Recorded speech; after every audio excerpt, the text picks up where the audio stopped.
تو میں ان لوگوں سے یہ کہہ دینا چاہتا ہوں کہ میلاد کرنا شرک نہیں ہے، بلکہ میلاد کرنا شرک کا توڑ ہے۔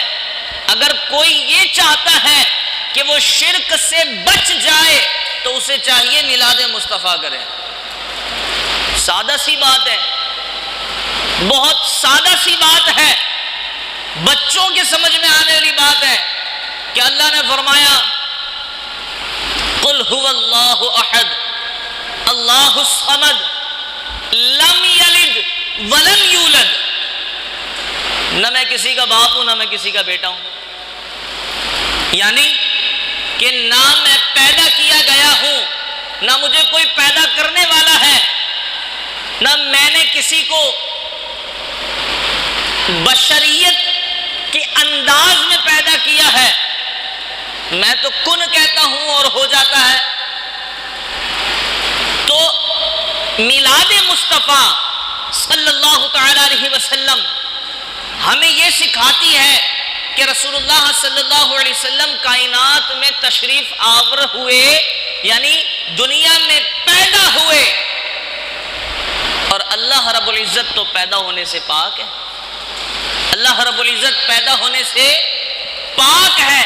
جس دن کسی کے ذہن میں، کسی کے دل میں یہ بات آ جائے کہ میلاد مصطفیٰ منانا شرک ہے، گویا کہ وہ میلاد مصطفیٰ منانا شرک ہے کہ زد میں خود آ رہا ہے، اور وہ یہ کہہ رہا ہے کہ جس طرح رسول اللہ کا میلاد منایا جاتا ہے، کیا معاذ اللہ اسی طرح اللہ رب العزت کا بھی میلاد منایا جاتا ہے؟ اور اگر اللہ رب العزت کا میلاد منایا جانے والا عقیدہ تم اپناتے ہو تو پھر آٹومیٹک خود بخود تم خود کفر کے زمرے میں چلے جاتے ہو، کیونکہ اللہ تو پیدا ہونے سے پاک ہے، اللہ پیدا ہونے سے پاک ہے، اور مصطفیٰ پیدا ہوئے ہیں۔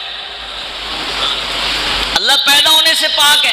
اب جب کوئی شخص میلاد کرتا ہے اور میلاد کرنے کے بعد وہ یہ کہتا ہے کہ خوشی ہے آمنہ کے لال کے تشریف لانے کی، میلاد کرنے کے بعد وہ یہ کہتا ہے جشن ولادت مصطفیٰ مرحبا مرحبا، تو اس کا مطلب یہ ہے کہ وہ اپنے آپ کو یوں ظاہر کر رہا ہے کہ دنیا والوں دیکھو میں شرک سے آج بچنے جا رہا، کیونکہ اللہ کا تو میلاد ہو ہی نہیں سکتا، اور شرک ہوگا اسی صورت میں کہ جب کسی کو بھی اللہ رب العزت کے برابر کر دیا جائے۔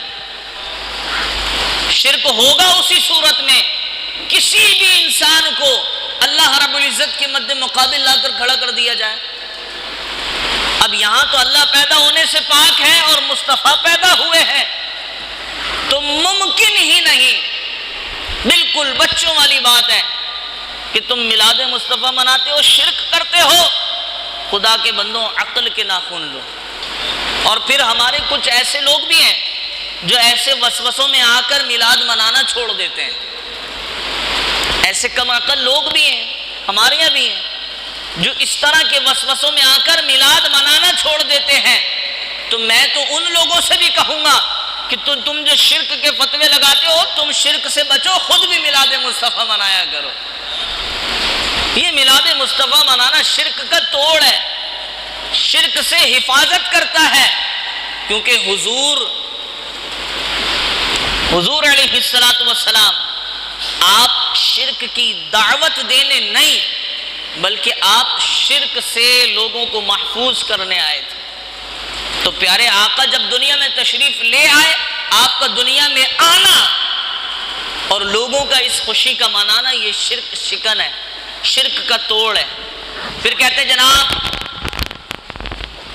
آپ رسول اللہ صلی اللہ علیہ وآلہ وبارک وسلم کی تعریف، رسول اللہ صلی اللہ علیہ وسلم کی مدح، توصیف اتنی بیان کرتے ہیں کہ آپ اللہ سے بھی آگے چلے جاتے ہیں۔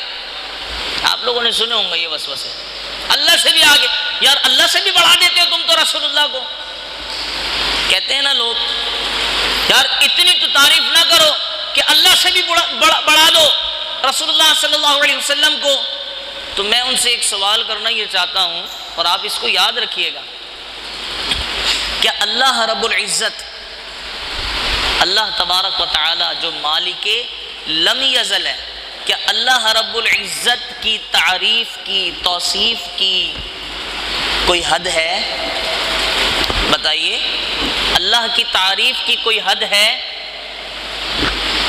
اب ان لوگوں سے اگر حد ہے تو تم آ کر بتا دو، اور اگر تم نے حد بتا دی، اگر حد بتا دی اللہ رب العزت کی کہ اللہ یہاں سے یہاں تک ہے، تو پھر تمہارے فتوے کی زد میں تم خود ہی آ جاؤ، پھر ہمیں کہنے کی ضرورت نہیں پڑے گی کلمہ پڑھو، تمہیں پڑھنا پڑ جائے گا۔ اگر تم آ کر یہ کہہ دو کہ اللہ رب العزت کی حد یہاں سے یہاں تک ہے، جب اللہ رب العزت کی کوئی حد ہی نہیں ہے تو پھر یہ ممکن بھی نہیں ہے کہ رسول اللہ کی تعریف اللہ سے آگے چلی جائے۔ جب اللہ کے ذکر کی کوئی حد نہیں، یا تو تم آ کر واضح کر دو کہ بھائی جناب اللہ رب العزت کا ذکر سمجھانے کے لیے کہ اللہ رب العزت کا ذکر آپ بورڈ آفس تک کر سکتے ہیں، اور آپ جب رسول اللہ کا ذکر کرتے ہیں تو آپ بورڈ آفس سے آگے چلے جاتے ہیں، پھر ہم تمہیں کہیں گے بھائی صاحب کلمہ پڑھیے، دوبارہ مسلمان ہو جائیے۔ بولے سبحان اللہ۔ اللہ رب العزت کے ذکر کی کوئی حد نہیں، بالکل یہ واضح عقیدہ، دو ٹوک بات۔ اللہ لا محدود ہے، وہ ان لمیٹڈ ہے، تمام حدوں سے پاک ہے۔ اللہ رب العزت کو آ کر یہ بھی کہہ رہا کہ اللہ یہاں پر ہے، وہاں پر ہے، فلاں جگہ ہے، فلاں جگہ ہے، نہیں جناب، اللہ ہر جگہ ہے، اور اللہ رب العزت تمام حدود سے پاک ہے۔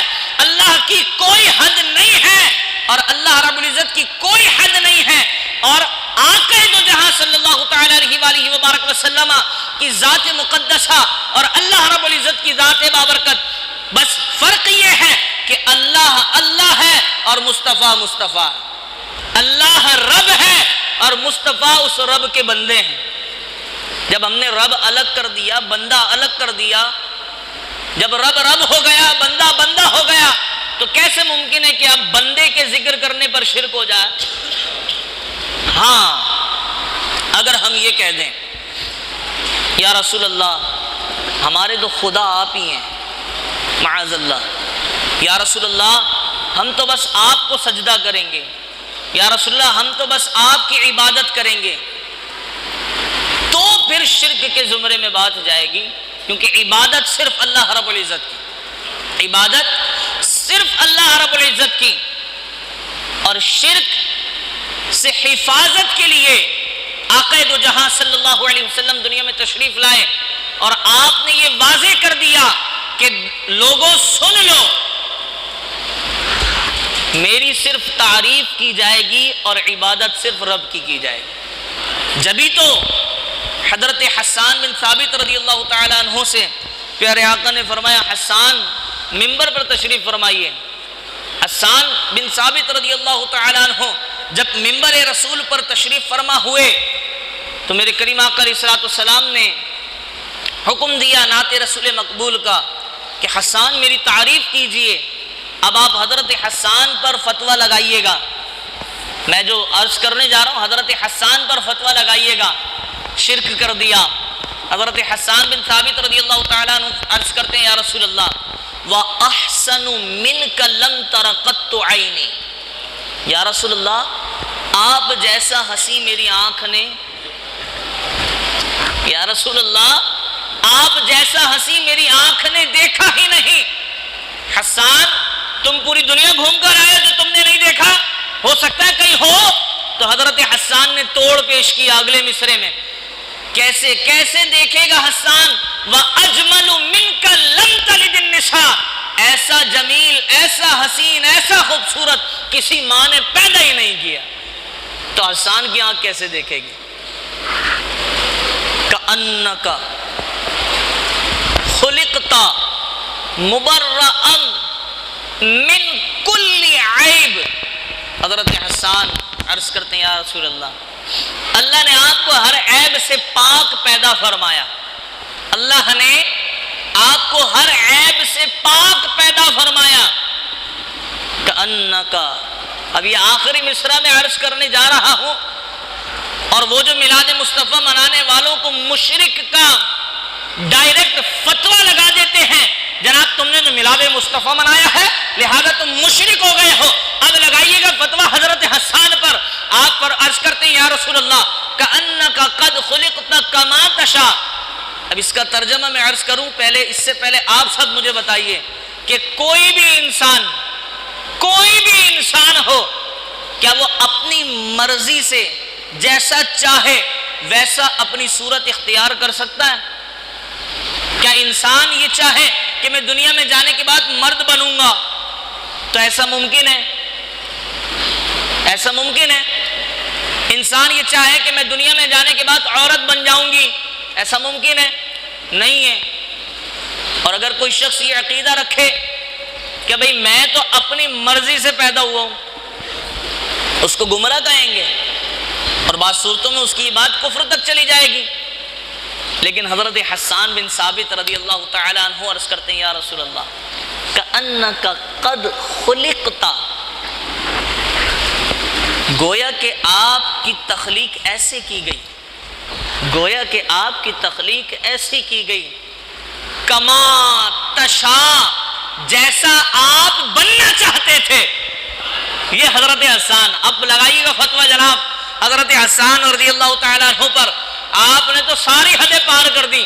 آپ کہتے کأنک